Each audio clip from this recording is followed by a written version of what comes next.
Muito boa noite, queridos irmãos e irmãs do Núcleo de Estudos Espíritas Chico Xavier. Estamos aqui mais uma vez para realizarmos um estudo nesse horário em que nos reunimos em nossa casa espírita, em nossas reuniões públicas. Um momento tão importante para nós, em que fortalecemos o nosso sentimento de fraternidade. Que possamos agora, mesmo nos reunindo virtualmente, através do pensamento e do sentimento, possamos desfrutar desse momento e aprender um pouco mais com o Evangelho do nosso Mestre Jesus. A frase de hoje, do Chico, para iniciarmos a nossa reunião, é a seguinte: nunca somos tão pobres de bens materiais e espirituais que não possamos doar alguma coisa ao companheiro necessitado, seja o pão ou a palavra de consolo e solidariedade. A página para fazermos a nossa leitura inicial de harmonização hoje é do livro Agenda Cristã, pelo espírito de André Luiz, psicografia de Francisco Cândido Xavier. É a lição número 3, Privilégios Cristãos. Manter suprema fidelidade a Deus, olvidar os próprios desejos, atendendo aos superiores desígnios, humilhar-se para que a mão do Senhor seja exaltada, conquistar a si mesmo, retirar lucros eternos de perdas temporárias, renunciar com alegria em benefício dos outros, trabalhar na construção do reino divino, esperar enquanto outros desesperam, penetrar o templo do silêncio em meio do vozerio, guardar a fé acima da tormenta das dúvidas, calar o tempo de modo a não ferir, falar com proveito, ouvir o divino amigo em plena solidão, servir sem recompensa, suportar com valor a própria cruz, sofrer aprendendo e aproveitando, amar sem exigências, ajudar em segredo, semear com Cristo desapegando-nos dos resultados, encontrar irmãos em toda parte, cultivar o prazer de ser útil, discernir o justo valor das causas e das coisas, santificar o mal, amparar com sinceridade os que erram, perdoar quantas vezes for necessário, superar os obstáculos, conservar a jovialidade e a doçura, sustentar o bom ânimo, desprender-se dos enganos do mundo antes que o mundo nos desengane, perseverar no bem até o fim. Então, agora, que possamos nos conectar com esses amigos benfeitores, para que nesta noite venhamos a aproveitar essa oportunidade que nos é concedida de ouvir, pensar sobre as palavras do Evangelho do nosso Mestre Jesus. Que assim seja, graças a Deus.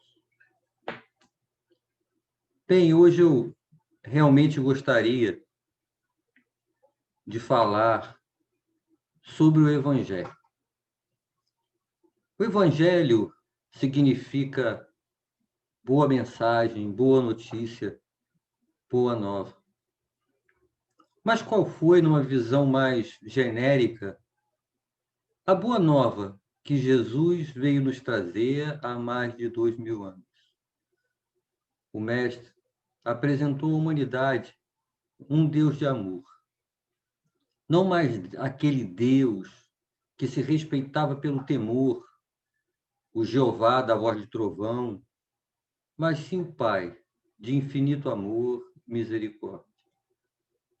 No entanto, o Cristo sabia que naquela época de sua presença na terra entre os homens, haveria entre eles poucos com olhos de ver e ouvidos de ouvir. Sua missão era anunciar a boa nova e deixar entre nós os ensinamentos e as diretrizes de comportamento que deveríamos seguir para conquistarmos o reino dos céus. Todas as suas ações visavam nos demonstrar na prática como cumprir de forma plena a lei de Deus. Por isto mesmo, ele é o nosso modelo, nossa referência máxima, que quando estivermos em dúvida de como proceder, nos perguntemos, nesta situação, o que o Jesus faria. Em O Livro dos Espíritos, na questão, quando Kardec pergunta aos espíritos qual o tipo mais perfeito que Deus tem oferecido ao homem para lhe servir de guia e modelo, a resposta é Jesus. Sobre o impacto da revelação de Jesus para a evolução moral da humanidade, certa vez disse o seguinte: se toda a literatura ocidental se perdesse e restasse apenas o Sermão da Montanha, nada teria se perdido. Pois bem, o Cristo, o jardineiro divino, esteve aqui e semeou. Por quanto tempo essa semente ficou próxima de cada um de nós sem germinar? Recordem a parábola do semeador, da diferença da semente atirada entre as pedras, da que caiu nos espinheiros e, finalmente, a que atingiu o solo fértil.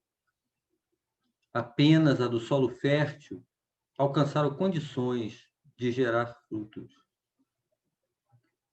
E então, nós já somos solo fértil?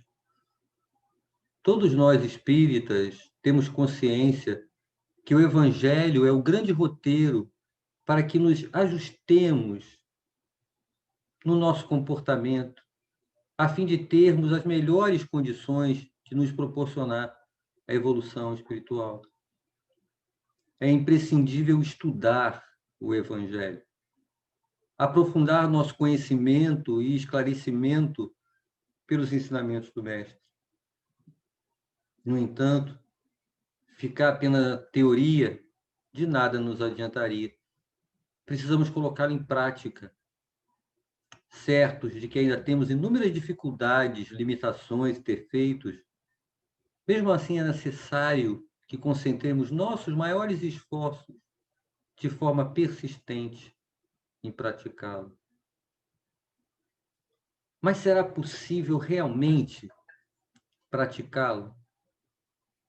Nesse planeta, enquanto encarnados, cercados de diversas circunstâncias inerentes a um planeta de provas e expiações, cientes justamente dessas nossas dificuldades e conhecedor dos mecanismos da lei de progresso, Deus, de tempos em tempos, envia novos missionários para servir como motivação, referência e exemplo de que é possível, sim, viver aqui, nestas condições, neste cenário, praticando o Evangelho.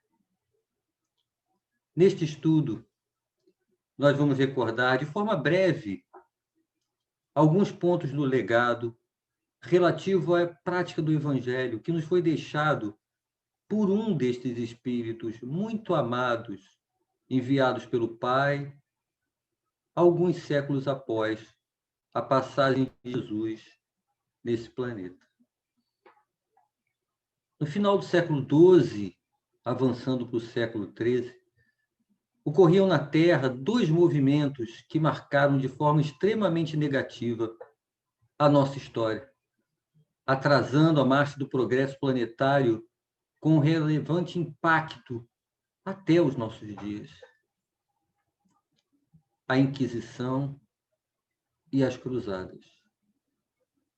Elas causaram danos significativos, com efeito de longo curso, agravados pelo fato de crimes hediondos, ondas de violência e terror foram realizados pelos homens, empunhando a bandeira do Cristo.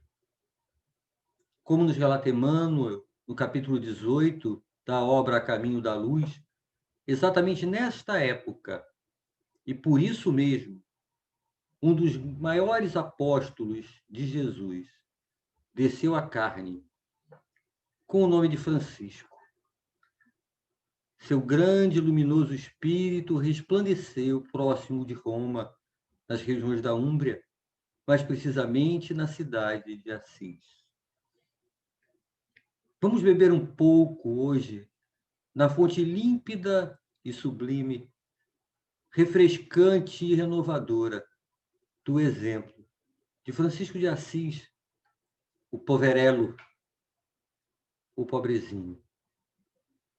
Veio cumprir sua missão exatamente no seio da igreja de então, tão afastada dos verdadeiros ensinamentos de Jesus, corrompida pela sede de poder dos homens. Além de nos demonstrar como deveríamos nos comportar como cristãos, o menestrel de Deus veio resgatar a essência do verdadeiro cristianismo. A ordem dos frades menores, mais tarde conhecidos como os franciscanos, chegaram ao número de 200.000 missionários e seguidores. Em vez de repousarem à sombra do cáusticos, na tranquilidade e na meditação, esses espíritos abnegados reconheciam que a melhor oração para Deus é o trabalho construtivo no aperfeiçoamento moral do mundo e dos corações. Não temos como objetivo, e muito menos a pretensão, de fazer aqui um relato biográfico de Francisco de Assis. Nosso estudo do Evangelho hoje terá como ponto de reflexão ensinamentos deixados por esse grande espírito, que viveu entre nós como um dos mais humildes servos do Senhor.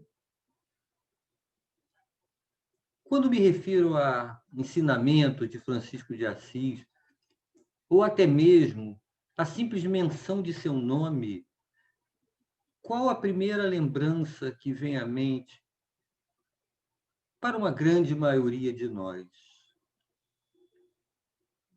A oração de Francisco de Assis.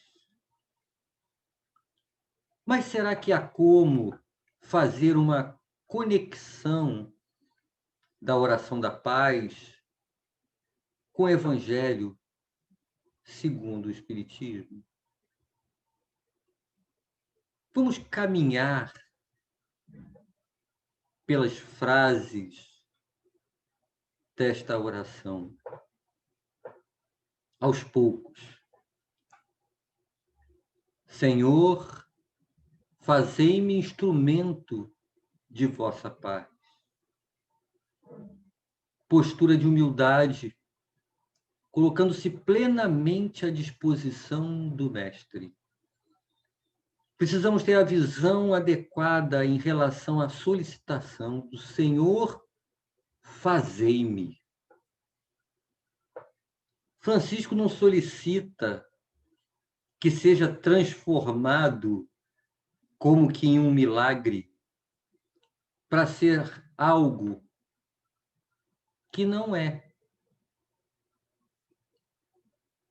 Ele está pedindo apoio, amparo, mas consciente do seu esforço necessário, movido por sua vontade, alinhada à lei de Deus, para conseguir colocar em prática o Evangelho. É uma rogativa de sustentação. Onde houver ódio, que eu leve o amor. No capítulo 12 do Evangelho segundo o Espiritismo, amai os vossos inimigos, o item 10, que é uma mensagem de Fenelon, é o ódio. O início dessa parte do Evangelho é: amai-vos uns aos outros e sereis felizes. E o final é assim: não esqueçais, meus queridos filhos, de que o amor aproxima de Deus a criatura e o ódio a distancia dele. Eu posso encontrar ódio intimamente dentro de mim, ainda em algumas situações. Eu posso encontrar situações de relação minha com outra pessoa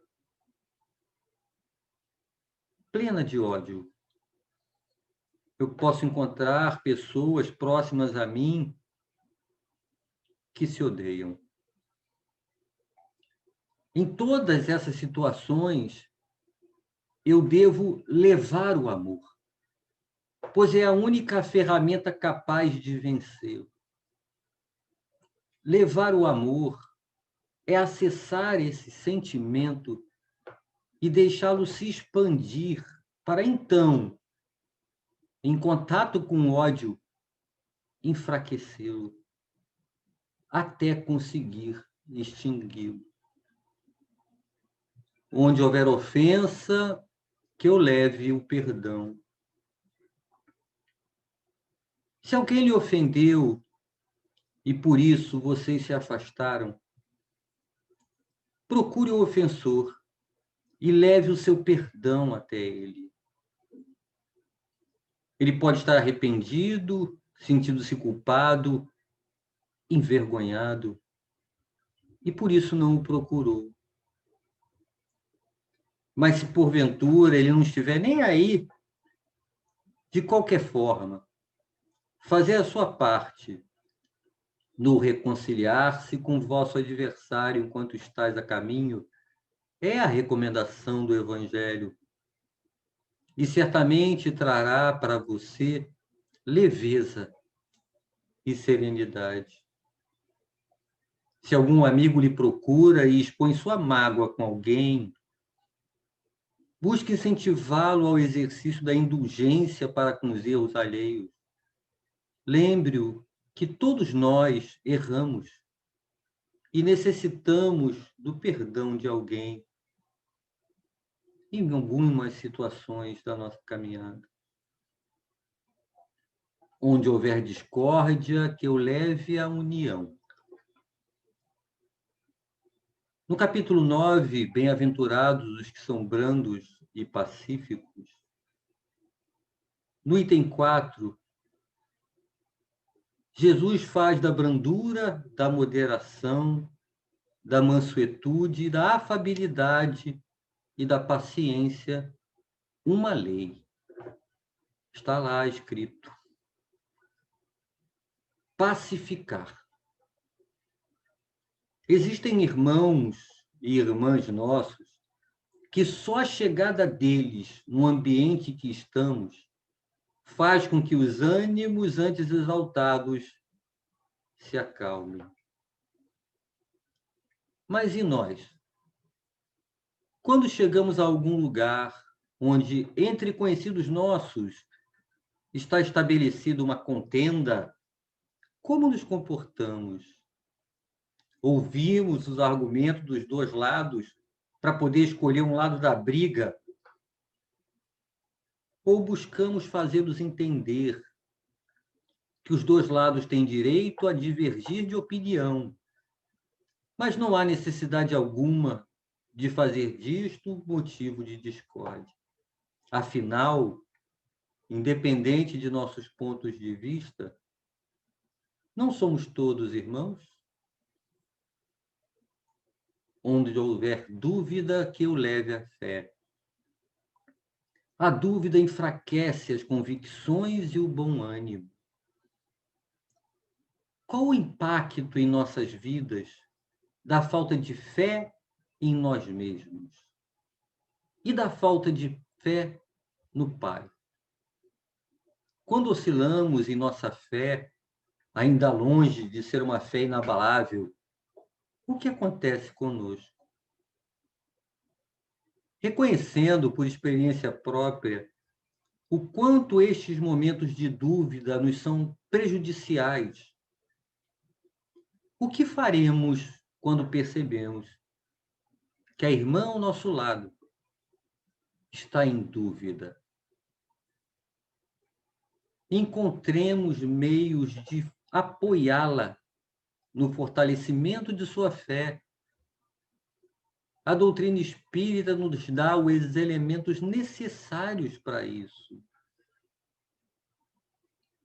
No capítulo A Fé Transporta Montanhas, dos itens 1 a 5, que disserta sobre o poder da fé, há ali elementos de estudo extremamente relevantes neste aspecto.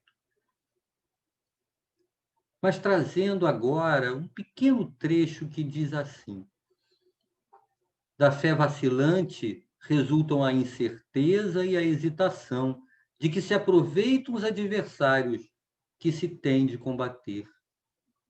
Essa fé não procura os meios de vencer, porque não acredita que pode vencer. A fé é a mãe da esperança e da caridade.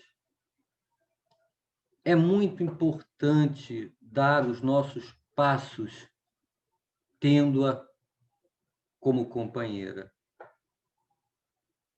Onde houver erro, que eu leve a verdade.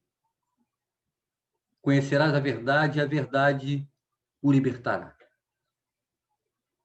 Nos libertará da ilusão de viver priorizando as coisas materiais.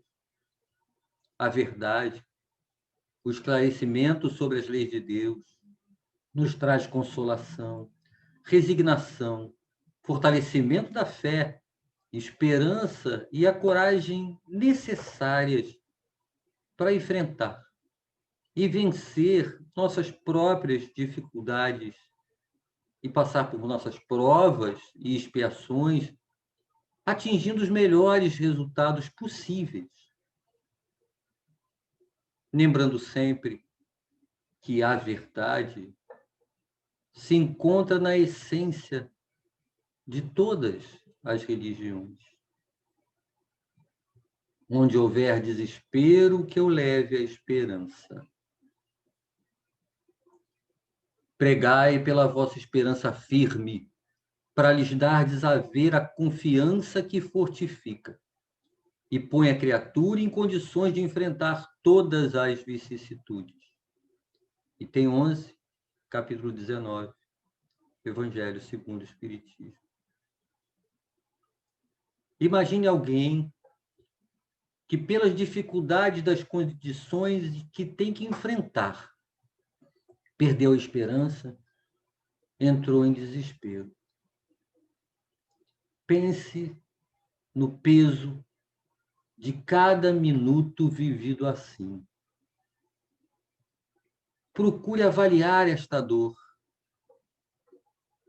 No entanto, em diversas ocasiões, na maioria mesmo, uma pequena ação fraternal é o suficiente para acender uma pequena luz de esperança no irmão em desespero. Para uma família, sem comer há alguns dias, a chegada de uma quentinha para cada um deles. Muitas vezes é um agasalho, mesmo muito usado, um colchão para não precisar mais dormir no chão. Para o irmão que se sente só no mundo, você procurá-lo fazer-se presente, ser o ombro amigo, o ouvido atencioso, o sorriso acolhedor. Oportunidades não nos faltam nessa direção. Busquemos não desperdiçá-las. Onde houver tristeza, que eu leve a alegria. É natural para nós sentirmos tristeza quando vivenciamos algumas experiências em nossa vida. Mas não podemos deixá-la se estabelecer. Conviver com a dor é uma realidade condizente com nossas necessidades. E se não ficarmos atentos, corremos o risco de que a tristeza se estabeleça. O uso do nosso livre-arbítrio nos permite escolher como enxergarei a vida.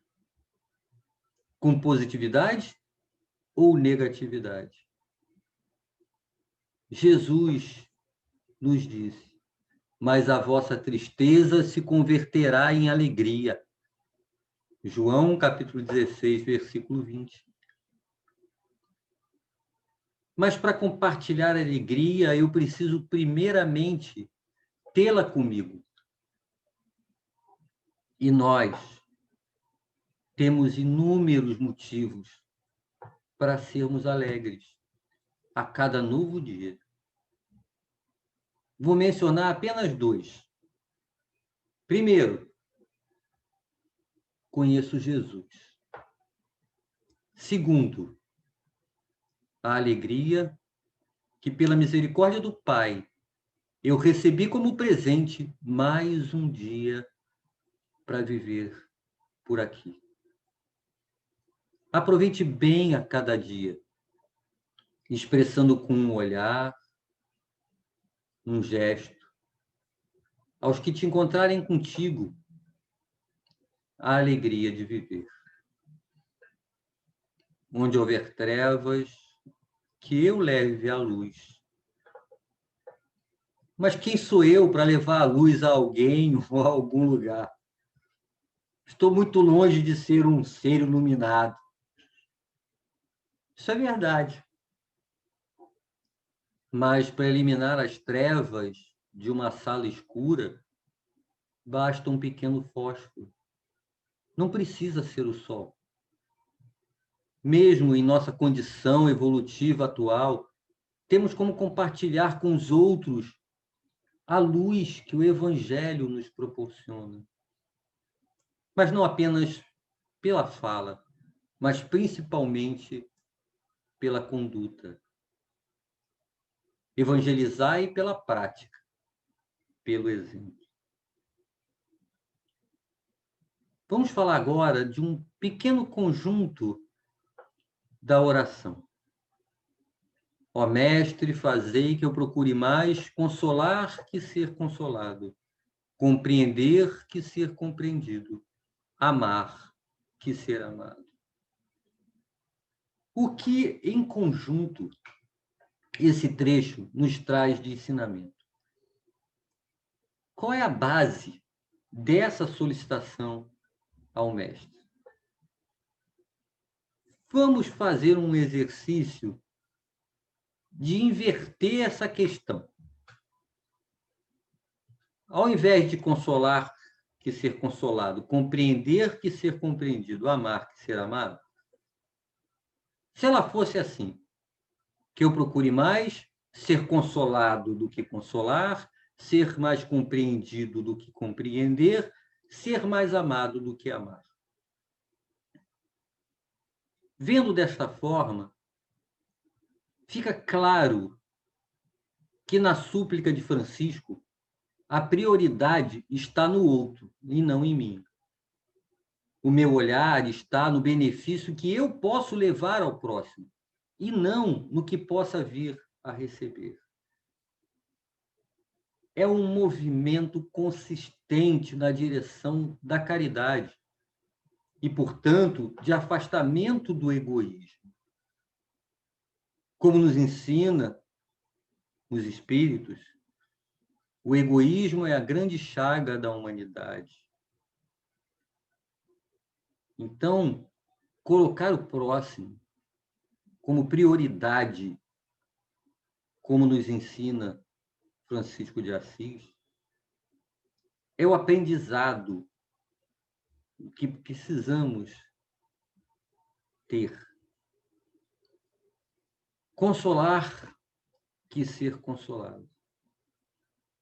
Bem-aventurados os aflitos, pois que serão consolados. Consolados com o quê? Consolados por quem? No Evangelho, capítulo 5, o Cristo Consolador, está lá. O Espiritismo realiza o que Jesus disse do Consolador prometido. O conhecimento das coisas, fazendo que o homem saiba de onde vem, para onde vai e por que está na terra. Atrai para os verdadeiros princípios da lei de Deus e consola pela fé e pela esperança.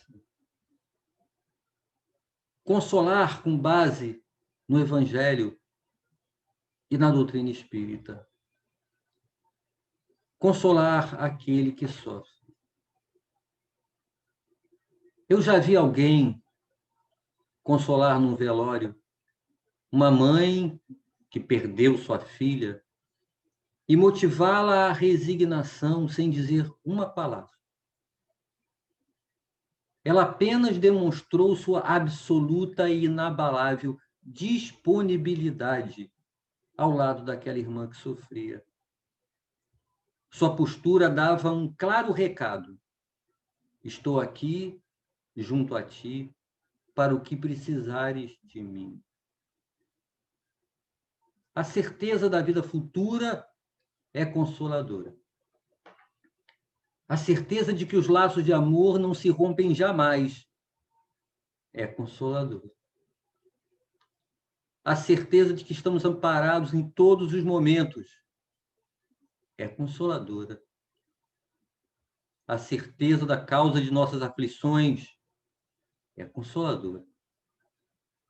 A certeza de que chegaremos inevitavelmente a espíritos puros é consoladora. A certeza da sabedoria, bondade, misericórdia, justiça e amor do Pai é consoladora. Levemos consolação aos que sofrem, compartilhando com eles estas nossas certezas.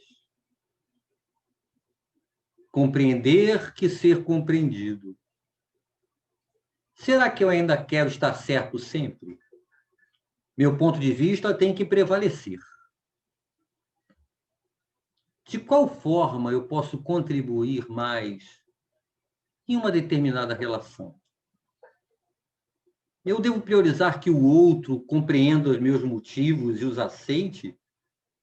Ou devo priorizar ouvir, buscar compreender as razões do outro e, avaliando-as, manter mesmo assim meu ponto de vista ou então até reavaliá-lo? Eu procuro sinceramente, sem conclusões pré-concebidas, ouvir o outro. E após essa escuta, eu avalio com isenção, sem preconceitos, aquilo que me foi dito. Eu respeito o direito do outro ter uma visão divergente. Amar que ser amado. No capítulo Amar o próximo como a si mesmo, item 10, uma mensagem de Sanson. Meus caros condiscípulos, os espíritos aqui presentes vos dizem por meu intermédio: amai muito a fim de serdes amados. É tão justo esse pensamento que nele encontrareis tudo o que consola e abranda as penas de cada dia. Ou melhor, pondo em prática esse sábio conselho, elevar-vos-eis de tal modo acima da matéria, que vos espiritualizeis ainda antes de deixardes o invólucro terrestre. Amar, no sentido profundo do termo, é ser leal, probo, consciencioso, para fazer aos outros o que gostaria que estes lhe façam. Devemos amar sem esperar retribuição. Amar simplesmente porque sempre será a nossa melhor opção a fazer. É dando que se recebe.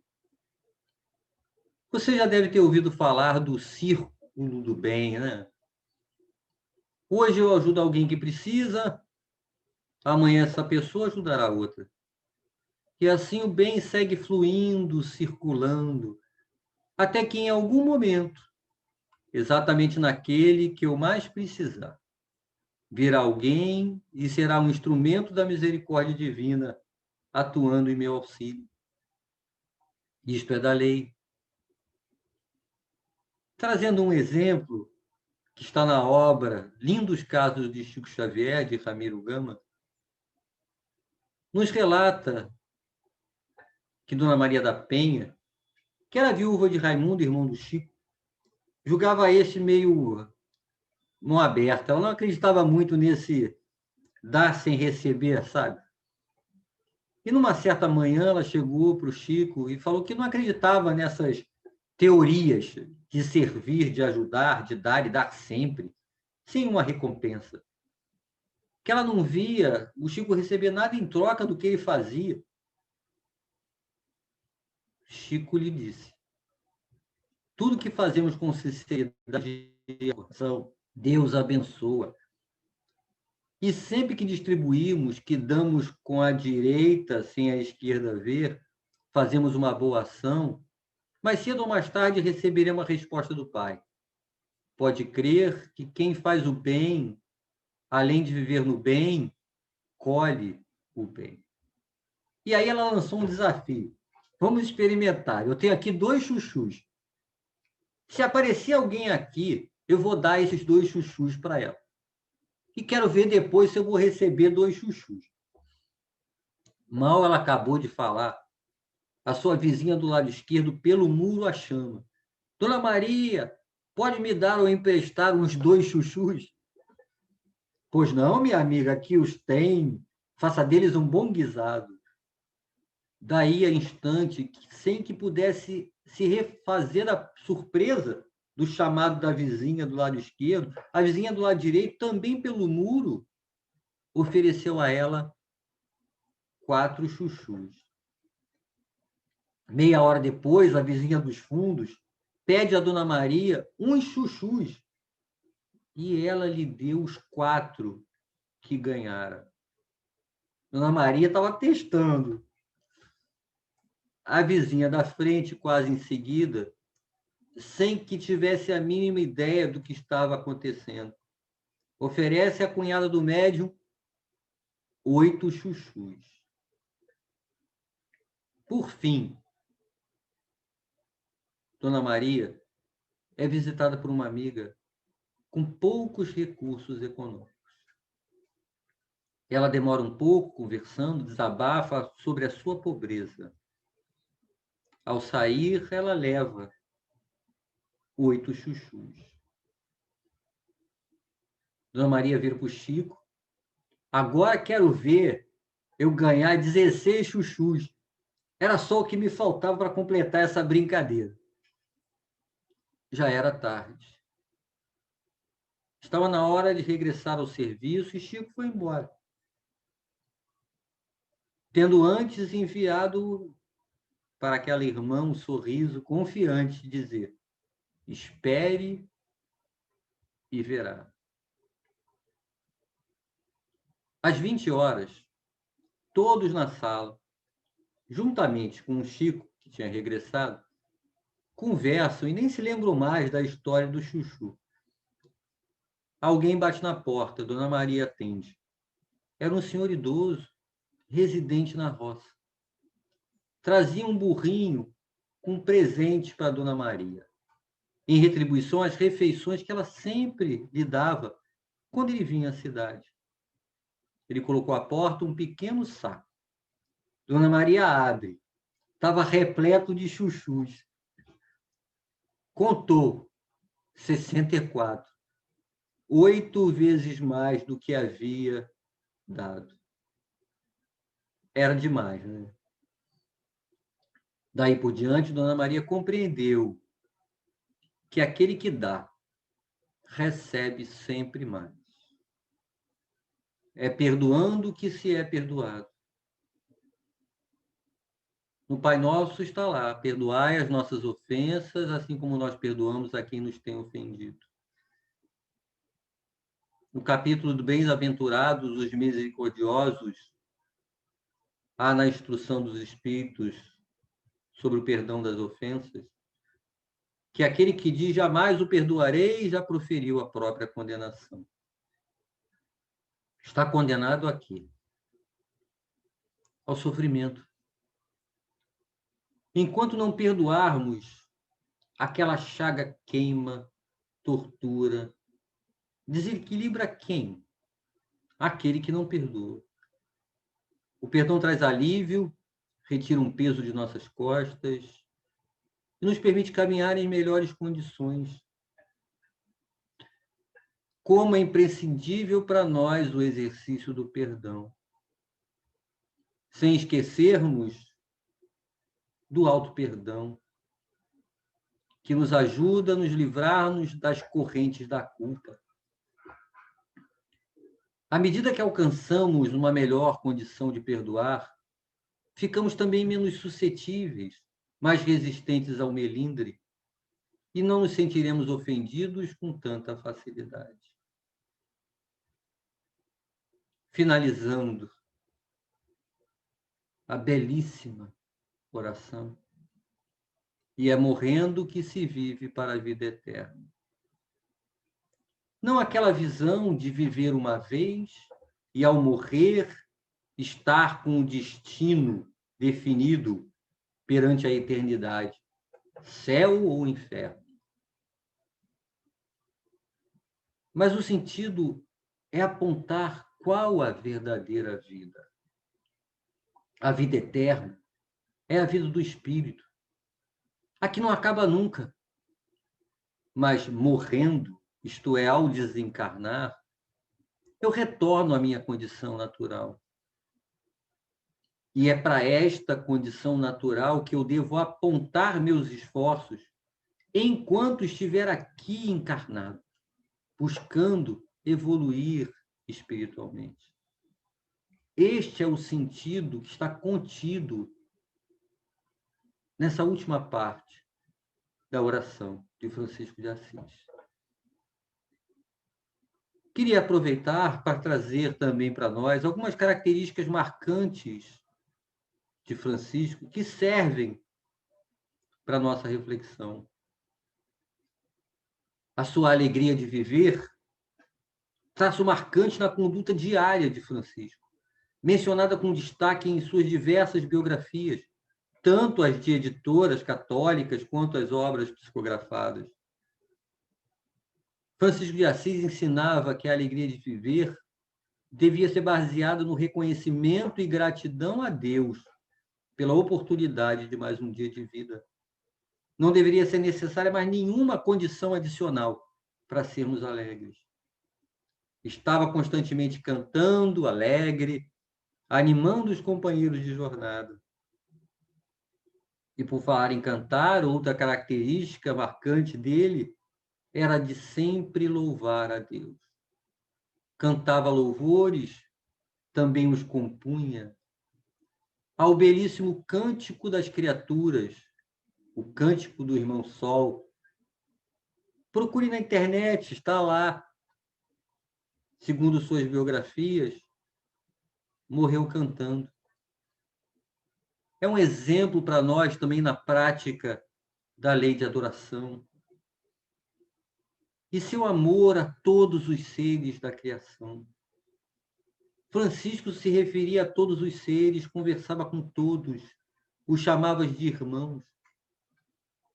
Há uma passagem muito conhecida de Francisco com o irmão Lobo, Um lobo aterrorizava uma cidade, atacando e se alimentando de diversos animais, até atacava as pessoas. Francisco foi lá conversar com o irmão lobo. Irmãozinho lobo, quero somente conversar com você, meu irmão. E caso você esteja me entendendo, levante, por favor, a sua patinha para mim. Sentindo aquela vibração amorosa, o lobo perdeu sua postura de ferocidade e colocou sua pata sobre a mão estendida de Francisco. Querido irmão lobo, eu vou fazer um trato com você. De hoje em diante, eu vou cuidar de você, meu irmão. A cidade vai lhe dar comida, já que por culpa das pessoas, a floresta não lhe oferece mais o alimento necessário. Você vai poder entrar em minha casa e vou lhe dar comida. Assim seremos sempre amigos. Você, por sua vez, também será amigo de todas as pessoas dessa cidade, pois de agora em diante terá acolhimento, comida e carinho. Desta forma, não precisará mais matar ou agredir alguém para sobreviver. Há outro caso, sobre as ervas daninhas, quando os frades menores iam cuidar de alguma plantação ou cultivo, onde haviam ervas daninhas, Francisco solicitava a estes companheiros que não retirassem todas as irmãs ervas daninhas, pois se Deus a havia criado, elas haviam de ter alguma utilidade e tinham direito a ter o seu espaço onde viver as suas experiências. E a pregação aos pássaros? Francisco, certa vez, está caminhando, viu algumas árvores à margem do caminho, sobre as quais estava uma quase infinita multidão de passarinhos. No que Francisco, se maravilhando com aquele cenário, disse aos seus companheiros: esperai-me aqui no caminho que eu vou pregar às minhas irmãs aves. E entrando no campo, começou a pregar. Algumas aves estavam no chão. Subitamente, as que estavam nas árvores vieram a ele e todas ficaram quietas, ouvindo Francisco, até que ele acabou de pregar. E não partiram dali, enquanto ele não lhes deu a sua bênção. Francisco não apenas enxergava os animais, as plantas, como nossos irmãos menores na estrada evolutiva, mas também entendia muito bem que o contato amoroso com as obras da criação é um contato direto com o Pai. Francisco foi um exemplo também da prática da caridade. Vou trazer só uma história, a história dos ladrões. 3 ladrões viviam tormentando a cidade de Monte Cassari. Lá ficava, orientado por Francisco, Frei Ângelo, que um dia foi visitado pelos 3 pedindo comida. Sabendo quem eram e os danos que poderiam causar, afugentou-os. O frei, após tê-lo feito, contou a Francisco o ocorrido. Francisco não concordou com a atitude e esclareceu que comportar-se assim não era compatível com a proposta do Evangelho e nem com o comportamento praticado por Jesus. Orientou o Frei Ângelo a fazer o seguinte: partam para a floresta onde se escondem os irmãos ladrões. Levem pão, vinho e, chegando lá, deixem a comida dizendo: irmãos ladrões, venham comer. Vocês não precisam assaltar as pessoas, mas caso o façam, por favor, não batam nelas. Repitam essa rotina por vários dias, até que eles apareçam e venham comer na presença de vocês. E então digam a eles: irmãos ladrões, não seria melhor trabalharem do que roubar? Podemos ajudar vocês a conseguir algum trabalho. O que acham? E assim Frei Ângelo procedeu. Esta pedagogia do amor gerou como resultado que eles deixassem de roubar, aceitaram a ajuda e algum deles até preferiu seguir a Francisco. pessoas que não tinham nada. Não foram poucas vezes que Francisco, encontrando-os pelo caminho, esses pobres irmãos, que não tinham nem como cobrir e proteger o corpo, e o que ele fazia? Despia-se da própria túnica para que fosse útil àquele que a necessitava. Certa feita, procurado por uma irmã em desespero pela fome sua e da sua família, Francisco lhe deu o único exemplar do evangelho que possuíam para estudo, a fim de que ela o vendesse e assim comprasse comida. Naquela época, os livros eram escritos à mão, copiados, e eram raros e caros. A especialidade de Francisco, na verdade, certamente não era apenas a caridade material, e nem podia ser diferente, pois bem material ele não possuía.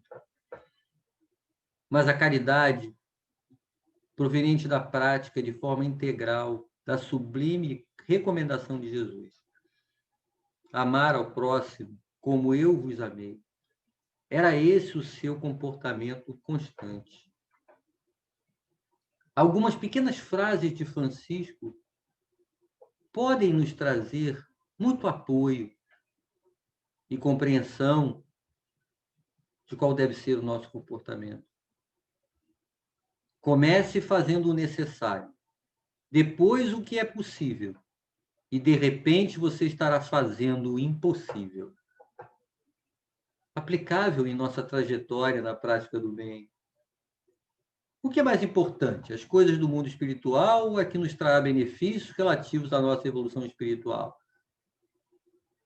Não vos esforceis pelas honras do mundo, mas honrai o Senhor. Quando não se tem nada, Deus se torna tudo. E sobre a divulgação do Evangelho? Tome cuidado com a sua vida. Talvez ela seja o único Evangelho que as pessoas leiam. Pregue o Evangelho todo o tempo. Se necessário, use palavras. Um único raio de sol é suficiente para afastar muitas sombras. Quem a tudo renuncia, tudo receberá. Senhor, dai-me força para mudar o que pode ser mudado, resignação para aceitar o que não pode ser mudado, e sabedoria para distinguir uma coisa da outra. É aplicável na nossa relação aqui encarnado com o mundo. Cabe perfeitamente como diretriz e meu esforço para realizar a minha reforma íntima. Sobre a nossa relação com o próximo, ele traz uma frase que se conecta com a frase inicial do Chico, do início do nosso estudo. Ninguém é suficientemente perfeito que não possa aprender algo com o outro. E ninguém é totalmente destituído de valores que não possa ensinar algo a seu irmão. Nós já fizemos preces, tendo como base a oração de São Francisco. Em diversas casas espíritas e templos de outras religiões, os corais cantam a versão musicada desta oração. Que nessas oportunidades busquemos interiorizar o seu conteúdo e refletir sobre ele. Que ao falar, cantar ou pensar nas palavras contidas na oração da paz, não desperdiçamos essa grande chance de nos deixar tocarmos o coração por ela. Querido Mestre Jesus, agradecemos imensamente a este Espírito de luz, não apenas por sua passagem encarnado entre nós, sendo uma referência do cumprimento de forma integral de seu Evangelho, mas pela presença em nossa caminhada, pelo cumprimento de sua missão, trazendo a cada dia tanto amor à humanidade desse nosso planeta, ainda tão necessitado de amparo, de luz, de paz. Convido a todos para encerrarmos esse nosso breve estudo. Que oremos juntos a oração da paz. Senhor, fazei-me instrumento de vossa paz. Onde houver ódio, que eu leve o amor. Onde houver ofensa, que eu leve o perdão. Onde houver discórdia, que eu leve a união. Onde houver dúvida, que eu leve a fé. Onde houver erro, que eu leve a verdade. Onde houver desespero, que eu leve a esperança. Onde houver tristeza, que eu leve a alegria. Onde houver trevas, que eu leve a luz. Ó Mestre, fazei que eu procure mais consolar que ser consolado. Compreender que ser compreendido. Amar que ser amado. Pois é dando que se recebe, perdoando que se é perdoado. E é morrendo que se vive para a vida eterna. Que assim seja. Muita paz a todos.